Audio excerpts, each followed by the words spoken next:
ರಾಜ್ಯ ರಾಜಕೀಯದಲ್ಲಿ ಸೆಪ್ಟೆಂಬರ್ ಕ್ರಾಂತಿ ಆಗತ್ತಾ ಅನ್ನುವಂಥ ಪ್ರಶ್ನೆ ಈಗ ಬಹಳ ದೊಡ್ಡ ಮಟ್ಟದಲ್ಲಿ ಕಾಣ್ತಾ ಇದೆ. ಸಿಎಂ ಬದಲಾದರೆ ರಾಜ್ಯದಲ್ಲಿ ದಲಿತ ಸಿಎಂ ಬರಬೇಕು ಅನ್ನುವಂಥ ಕೂಗಿದೆ. ಸೆಪ್ಟೆಂಬರ್ ಕ್ರಾಂತಿಯ ಸುದ್ದಿಯ ರಾಜ್ಯಾದ್ಯಂತ ಈಗ ಸದ್ದಲ್ಲಿರುವುದು ದಲಿತ ಸಿಎಂ. ಒಂದು ವೇಳೆ ಸಿಎಂ ಬದಲಾದರೆ ಮುಂದಿನ ಸಿಎಂ ದಲಿತ ಸಿಎಂ ಆಗಬೇಕು ಅನ್ನುವ ಕೂಗು ಗ್ಯಾರಂಟಿಯಾಗಿ ಕೇಳ್ತಾ ಇದೆ. ಪವರ್ ಶೇರಿಂಗ್ ಬಗ್ಗೆ ಪದೇ ಪದೇ DCM DK ಶಿವಕುಮಾರ್ ಮಾತಾಡ್ತಾರೆ. DK ಜೊತೆಗೆ ದಲಿತ ನಾಯಕರು ಕೂಡ ಸಿಎಂ ಪಟ್ಟಕ್ಕೆ ಲಾಬಿ ಮಾಡ್ತಿದ್ದಾರೆ. ದಲಿತ ಸಿಎಂ ಪಟ್ಟದ ಫೈಟ್ನಲ್ಲಿ 3 ಜನ ಕೈ ನಾಯಕರಿದ್ದಾರೆ. ಯಾರ ಮೂವರು ನಿಮಗೆ ಯಾರು ಗೊತ್ತಿಲ್ಲದೆ ಇರೋರಲ್ಲ. ಪ್ರತಿನಿತ್ಯ ರಾಜ್ಯ ರಾಜಕಾರಣದಲ್ಲಿ ಬಹಳ ದೊಡ್ಡ ಮಟ್ಟದಲ್ಲಿ ಸದ್ದು ಮಾಡುವಂಥವರೇ 3 ಜನ. ಮತ್ತು ದಲಿತ ಸಿಎಂ ಅಂತಂದಾಗ ಸೂಟು ಪ್ಯಾಂಟ್ಗಳನ್ನು ಹೊಲಸು ರೆಡಿ ಮಾಡಿಟ್ಟಿರೋರು ಕೂಡ ಅವರೇ. ಹಾಗಾದ್ರೆ ದಲಿತ ಸಿಎಂ ಸ್ಥಾನಕ್ಕೆ ಕೈ ಪಡೆಯಲು ನಡೀತಾ ಇರುವ ಪೈಪೋಟಿ ಯಾರ್ಯಾರ ನಡುವೆ? ಬಹಳ ಪೈಪೋಟಿ ಇದೆ. ಮೊದಲನೇ ಹೆಸರು ಬರೋದು AICC ಅಧ್ಯಕ್ಷ ಮಲ್ಲಿಕಾರ್ಜುನ ಖರ್ಗೆ ಅವರು. ಎರಡನೇದಾಗಿ ಪರಮೇಶ್ವರ್, ಮೂರನೇದಾಗಿ ಸತೀಶ್ ಜಾರಕಿಹೊಳಿ. ಸಿದ್ದರಾಮಯ್ಯ ಒಂದು ವೇಳೆ ಸಿಎಂ ಸ್ಥಾನದಿಂದ ಕೆಳಗಿಳಿದ್ರೆ ಈ ಮೂವರಲ್ಲಿ ಯಾರೋ ಒಬ್ರಿಗೆ ಅವಕಾಶ ಬರಬಹುದು. ಆದ್ರೆ ಪರಮೇಶ್ವರ್ ಅವ್ರಿಗಿದ್ದ ಅವಕಾಶವನ್ನ ಸಿದ್ದರಾಮಯ್ಯ ಈ ಹಿಂದೆ ತಪ್ಪಿಸಿದ್ರು ಅನ್ನುವಂಥ ಆರೋಪ ಏನಿದೆ. ಅದ್ರ ಜೊತೆಗೆ ಹೈಕಮಾಂಡ್ ನಲ್ಲಿ ಸಾಹುಕಾರನ ಜೊತೆಗೆ ಉತ್ತಮ ಒಡನಾಟ ಆಗಿರೋದು. 2028ಕ್ಕೆ ನಾನೇ ಸಿಎಂ ಅಂತ ಸತೀಶ್ ಜಾರಕಿಹೊಳಿ ಆಲ್ರೆಡಿ ಹೇಳ್ಕೊಂಡಿರೋದು ಆಕಾಂಕ್ಷಿ ಅನ್ನೋದನ್ನ ಎತ್ತು ತೋರಿಸುತ್ತೆ. ಇನ್ನು ರಾಹುಲ್ ಗಾಂಧಿ ಮತ್ತು ಸೋನಿಯಾ ಗಾಂಧಿ ಗ್ರೀನ್ ಸಿಗ್ನಲ್ ಕೊಟ್ಟರು ಓಕೆ ಅಂತಂದ್ರೆ ಖರ್ಗೆ ಅವರು ಕೂಡ ಇಲ್ಲಿ ರಾಜ್ಯದ ಮುಖ್ಯಮಂತ್ರಿ ಆಗಬಹುದು. ಆದ್ರೆ ಖರ್ಗೆ ಅವರೇ ಹೇಳೋ ಹಾಗೆ ಯಾವ್ದಾವುದೋ ರಾಜ್ಯದ ಮುಖ್ಯಮಂತ್ರಿ ಆಯ್ಕೆ ಮಾಡೋ ಸ್ಥಾನದಲ್ಲಿ ನಾನಿದ್ದೀನಿ, ನಾನು ಬಂದು ಯಾಕೆ ಮುಖ್ಯಮಂತ್ರಿ ಆಗಲಿ ಅಂತ ಕೇಳ್ತಾರೆ ಅವರು. AICC ಅಧ್ಯಕ್ಷನಿದ್ದೀನಿ ಅಂತ.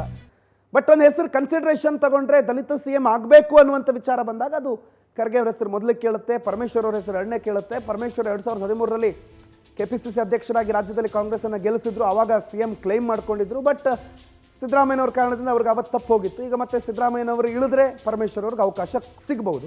ಇನ್ನೊಂದು ಕಡೆ ಜಾರಕಿಹೊಳಿ ಅವರು 28ಕ್ಕೆ ನಾನು ಕ್ಲೈಮು ಅಂತ ಹೇಳಿದ್ದಾರೆ. ಸೊ ಈ 3 ಹೆಸರುಗಳು ದಲಿತ ಸಿಎಂ ವಿಚಾರದಲ್ಲಿ ಬಹಳ ದೊಡ್ಡ ಮಟ್ಟದಲ್ಲಿ ಕೇಳ್ತಾ ಇರೋ ಹೆಸರುಗಳು. ಆನಂದ್ ಈ ಬಗ್ಗೆ ಮಾಹಿತಿ ಕೊಡ್ತಾರೆ. Anand, DK Shivakumar almost ready ಆಗಿದ್ದಾರೆ, ನಾನೇ ಮುಖ್ಯಮಂತ್ರಿ ಆಗಿಬಿಡ್ತೀನಿ ಅಂತ. ಆ ನಡುವೆ ದಲಿತ ಸಿಎಂ ಅನ್ನುವಂಥ ಹೊಸ ಕೂಗು ಎತ್ತ ಸಾಕ್ತಾ ಇದೆ ರಾಜ್ಯ ರಾಜಕಾರಣ ಈ ಸೆಪ್ಟೆಂಬರ್ ಕ್ರಾಂತಿಯ ವಿಚಾರದಲ್ಲಿ.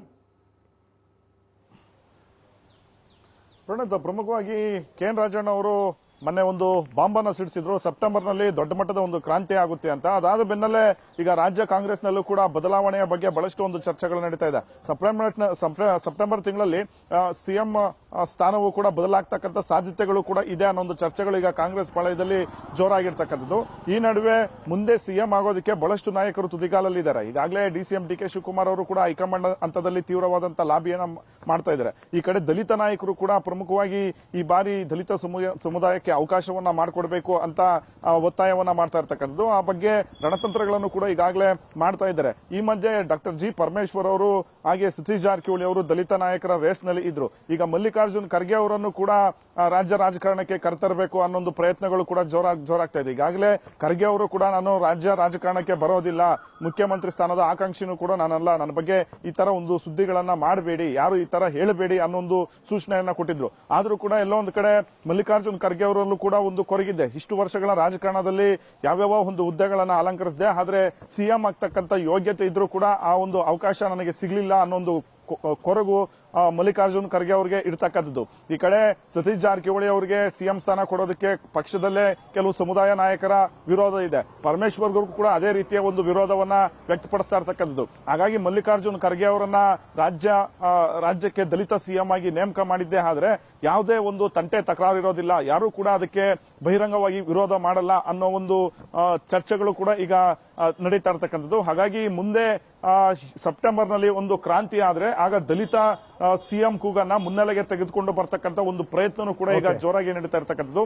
ಅದರಲ್ಲೂ ಕೂಡ ಖರ್ಗೆ ಅವರಿಗೆ ಸಿಎಂ ಸ್ಥಾನ ಕೊಡಬೇಕು ಅನ್ನೋ ಒಂದು ಒತ್ತಾಯಗಳು ಕೂಡ ಈಗ ಜೋರಾಗ್ತಾ ಇದೆ. Pranoth, okay, thank you Anand ಮಾಹಿತಿಗೆ.